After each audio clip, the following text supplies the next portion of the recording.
Oke, ketemu lagi dengan Edwin di channel analisis laporan keuangan.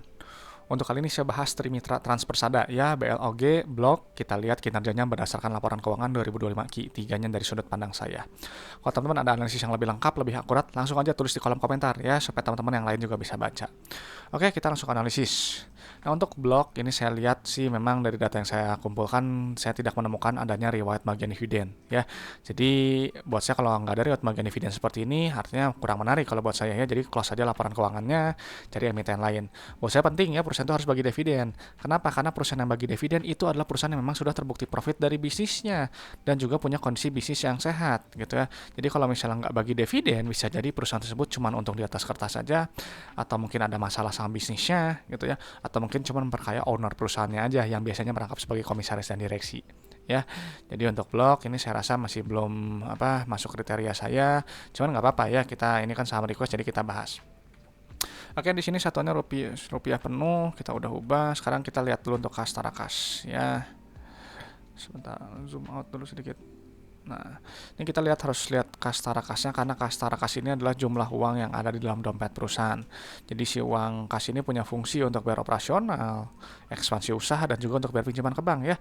Jadi nilainya nggak boleh terlalu sedikit, karena kalau terlalu sedikit bisa jadi perusahaan ada kesulitan dalam salah satu aktivitas atau mungkin ketiganya. Dan di sini kita lihat ya, untuk posisi kas tarakasnya ini naiknya cukup tinggi ya, naik 587% setara 170 miliar. Nanti detailnya kita cek di laporan arus kasnya. Selanjutnya kita cek dulu ke bagian saldo labanya dulu ya, di ekuitas. Ini harus kita lihat karena saldo laba ini adalah total akumulasi keuntungan yang telah dihasilkan perusahaan ya, dari semenjak perusahaan yang pertama kali berdiri sampai sekarang 2025 Q3 ya. Nah, jadi si blog gitu ya, dari dulu pertama kali berdiri sampai sekarang 2025 Q3 telah menghasilkan total profitnya sebesar 158 miliar. Ya, jadi saldo labanya positif, bagus, harusnya dia bisa bagi dividen. Tapi kenapa nggak bagi dividen? Gitu ya, itu harus kita lihat lebih lanjut gitu ya. Karena yang tadi saya sampaikan gitu ya, kalau misal perusahaan ngakunya untung terus tapi nggak bagi dividen, ya tadi bisa jadi keuntungan tersebut cuma untung di atas kertas saja, nggak ada nilai tambah ya untuk pemegang saham. Makanya kita harus lihat lebih dalam ya. Nah, selanjutnya kita cek ke bagian ekuitas miliknya dulu, kita pindahin dulu. Ya, kita pindahin. Oke, nah di sini kita lihat untuk rasio saldo laba terhadap modal awal ini di 0,37 ya. Jadi si blok ini baru menghasilkan total profitnya sebesar 0,37 kali modal awalnya ya. Jadi teman-teman punya modal 1 miliar, itu baru profitnya itu 370 juta ya. Jadi masih bertumbuh ya, masih belum balik modal karena nilainya masih di bawah 1. Tapi untuk secara PBV ini memang terlihat premium ya, di 2,38 gitu. Selanjutnya kita cek ke pendapatannya dulu ya. Dan di pendapatan harus kita lihat karena pendapatannya berkaitan dengan pertumbuhan perusahaan. Perusahaan yang baik bertumbuh, pendapatannya cenderung naik, artinya barang atau jasa yang dijual perusahaan dibutuhkan oleh pasar ya. Dan untuk kinerja pendapatannya di sini memang naik 21% setara 169 miliar. Ya, ini bagus ya, dia bertumbuh. Nanti si pendapatan dikurangi oleh harga modal barang atau jasa, nanti keluar laba bruto. Ya, ini juga harus kita lihat karena laba bruto ini untuk melihat inti efisiensi perusahaan dan juga untuk melihat kemampuan perusahaan menempatkan harga jual barang atau jasanya di atas harga modalnya. Lewat gross profit margin. Jadi misalnya ini 20%, jadi kalau teman-teman jual barang atau jasa 100.000 itu ambil untung kotornya 20.000. Nah, 80.000-nya itu adalah harga modalnya ya, harga modal barang atau jasanya. Jadi cari perusahaan yang laba brutonya setinggi mungkin ya, GPM-nya setinggi mungkin sesuai dengan sektornya, karena semakin besar laba bruto semakin besar laba bersih. Ya, laba bruto nanti dikurangi oleh beban operasional, beban non operasional, beban pajak, nanti baru laba berjalan ya. Ini adalah inti dari laporan laba rugi ya, perusahaannya untung atau enggak. Kita pindahan dulu. Oke. Nah, di sini untuk kinerja laba kotor naik ya, linear karena pendapatan juga naik. Laba bersihnya juga dia naik ke 23%, ini baik gitu ya. Secara per sudah cukup murah ya, dia udah di bawah 10 di 9,5 gitu. Nah, ini kita cek di laporan arus kasnya dulu ya. Nah, ini penting. Nah, ini kita cek untuk penerimaan kasnya. Kenapa? Karena penerimaan kas ini dia berbeda dari pendapatan. Karena kalau pendapatan gitu ya, dia sifatnya akrual ya, dicatat aja, diakui aja ya, enggak. Nah, kalau penerimaan kas itu dia menghitung jumlah uang yang benar-benar customer bayar ke perusahaan ya. Jadi ini rasionya harus tinggi ya gitu. Ini 99%, artinya customer bayar hampir selalu full Ya full bisa dibilang ya 99%. Jual barang 100 juta, customer bayar 99 juta. Nah 1 juta sisanya itu piutang yang nanti harus ditagih ya. Dia bilang pendapatan 954 miliar, penerimaan kasih 946 miliar. Ya, ini karena kas ini tadi ya udah dikumpulkan digunakan untuk operasional, bayar operasional, ekspansi dan juga untuk bayar pinjaman ke bank. Ya, nah sekarang dibayar dulu untuk operasional dulu. Ya, lalu keluar net CFO yang ini. Ini bagus nilainya positif, gitu ya, artinya bisnisnya menghasilkan uang tunai. Jadi uangnya nggak habis hanya untuk bayar operasional aja. Ya, memang di sini penerimaan kasnya dia naik, net CFO-nya tapi turun. Ya, turunnya sekitar 11%. Gitu. Nah, lalu untuk aktivitas ekspansi usahanya ini kita lihat ya, dia nilainya negatif, gitu. Artinya perusahaan berekspansi atau dia memelihara aset produktifnya. Ya, nah di sini bagus ya di periode yang sekarang perusahaan berekspansi ya hampir 2 kalinya ya, gitu dibandingkan dengan periode sebelumnya. Nah untuk aktivitas pendanaan ini nilai positif ya, kalau nilai positif artinya perusahaan mengambil pinjaman, gitu ya. Gitu. Jadi dia cenderung ya dia melunasi betul ya, tapi lebih cenderung ambil pinjaman ya. Di sini kita lihat ya, di sini tuh kalau nilai positif dia ada apa ambil pinjaman ya, dan nilai terbesar di sini ada penerimaan setoran modal saham dari kepentingan non pengendali. Ya, jadi kalau ada setoran modal ya berarti suntik modal, simpelnya seperti itu ya. Nah, di sini memang kalau kita lihat gitu ya, mungkin adanya dengan setoran modal ini digunakan untuk bantu biaya ekspansi ya, karena kan CFO-nya ini kurang cukup ya saya rasa gitu, makanya jadi ini naik kastara kasnya cukup signifikan gitu ya. Cuman kalau saya lihat gitu ya, sebenarnya gitu perusahaan ini sebenarnya baik gitu ya, secara cash flow dia sehat gitu ya, ekspansi juga cukup ya, terpenuhi semuanya gitu. Nah kalau seperti, tapi kenapa nggak bagi dividen, itu yang nanti harus ditanyakan gitu ya. Kalau memang teman-teman punya blog ya mungkin tanyakan mungkin pada saat public expose atau mungkin saat RUPS-nya gitu ya, karena saya rasa ini sih cukup gitu ya. Cuman kecuali kembali lagi ya kan, memang untuk dividen itu kan dia kembali ke kebijakan apa manajemen ya gitu. Oke, tapi kita cek dulu ya, karena kita belum lihat nih secara apa likuiditas dan solvensinya. Kita balik lagi dulu ke atas. Kita balik lagi ke atas. Di sini kita pindahin dulu angkanya ya. Oke, satu lagi turun dulu. Nah, ya.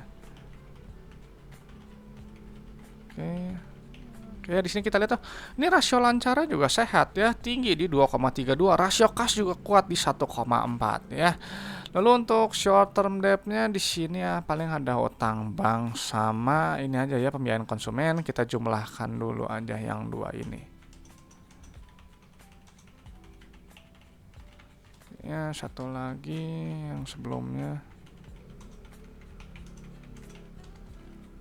Ya, di sini kita lihat ya, rasio kas terhadap short term debt ini kuat ya di 2,97. Ya, jadi utang depan mata gitu ya.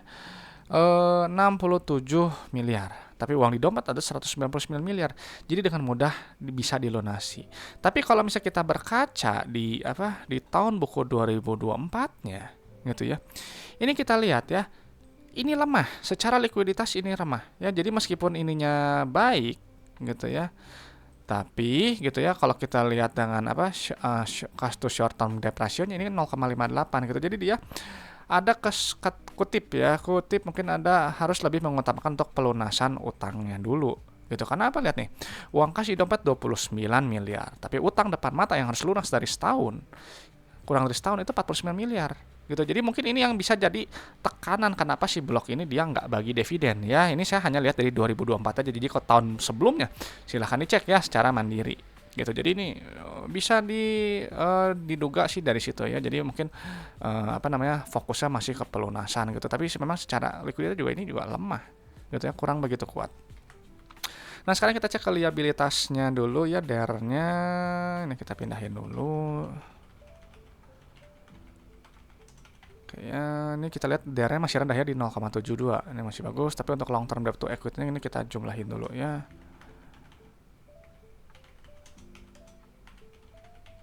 Oke, satu lagi yang sebelumnya. Oke ya, di sini kita lihat untuk long term debt to equity ini memang sedikit borderline ya, hampir menyentuh 0,5, di sini di 0,45 ya. Dan untuk total debt ini memang dia naik ya. Jadi kalau melihat seperti ini gitu ya, memang agak sulit kemungkinan perusahaannya untuk bagi dividen ya gitu, karena ini hutangnya dia masih menurut saya tinggi gitu ya, tinggi gitu secara liquidity ratio ya gitu. Nah, jadi untuk setelah kita pindahkan data-data keuangannya, saya rasa blok ini ya mungkin ya tidak ada mungkin dividen ya, jadi mungkin belum menarik gitu ya. Lalu memang saldo labanya dia positif ya, dia telah profit 0,37 kali modal awalnya. Tapi PBV super premium ya di 2,3, tapi PER masih cukup murah di bawah 10 di 9,58 ya. Untuk cash flow polanya plus min plus dan kenaikan kas tara kas gitu ya, segini sih dia oke, bagus gitu ya, masih baik gitu ya. Cuman memang terlihat mungkin belum stabil gitu ya kalau kita melihat juga untuk likuiditas dan solvabilitas yang berdasarkan pakai data yang sebelumnya gitu ya. Jadi ya tadi sudah dijelaskan ya, jadi perusahaan ya mungkin nggak akan bagi dividen ya gitu. Jadi ya nanti dipantau-pantau aja ya untuk kuartal-kuartal berikutnya. Mungkin itu aja pendapat saya untuk blog ya. Nah, untuk teman-teman boleh sharing aja kalau di kolom komentar ya pendapatnya tentang si Trimitra Transpersada ini. Dan selalu saya ingatkan bahwa analisis laporan keuangan itu hanyalah sebagian kecil dari fundamental ya. Hanya menilai kinerja masa lalu sampai 2025 Q3 ya. Jadi untuk Q4 berjalan tahun 2026 gitu ya, tahun depan bagaimana, teman-teman harus proyeksikan sendiri apakah masih bagus atau enggak. Ya. Dan juga saya hanya bahas kinerjanya aja ya berdasarkan laporan keuangan yang ada. Jadi saya nggak bahas harga sahamnya.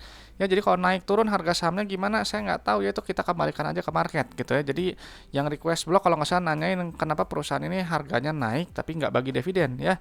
Itu kalau dalam jangka pendek itu nggak akan ada hubungan antara kinerja dengan harga saham. Ya, jadi kalau teman-teman yang fokus ya ke harga, saya rasa kurang relevan untuk baca laporan keuangan yang kurang relevan gitu ya, karena lebih karena supply and demand sama sentimen kalau Anda fokusnya ke pergerakan harga jangka pendek. Tapi kalau jangka panjang gitu, melihat dalamnya perusahaan ini baik atau enggak, nah ini baru berguna ya si analisis laporan keuangan ini, hanya salah satunya gitu. Lalu juga untuk masalah valuasi, di sini saya hanya bahas lewat PBV dan PER aja ya. Jadi kalau teman-teman ada metode valuasi yang lebih baik gitu ya, lebih bagus, silahkan digunakan karena valuasi ini sifatnya subjektif dan relatif, berbeda untuk tiap orang ya. Oke, itu aja. Kalau ada pertanyaan dari request saham, langsung tulis di kolom komentar supaya nanti saya bahas. Ya, dan terima kasih sudah menyimak. Semoga sharing dari saya ini bermanfaat dan juga bisa memperkaya pandangan teman-teman dalam menilai suatu perusahaan. Saya Edwin dari channel Analisis Laporan Keuangan. Sampai jumpa di video-video berikutnya.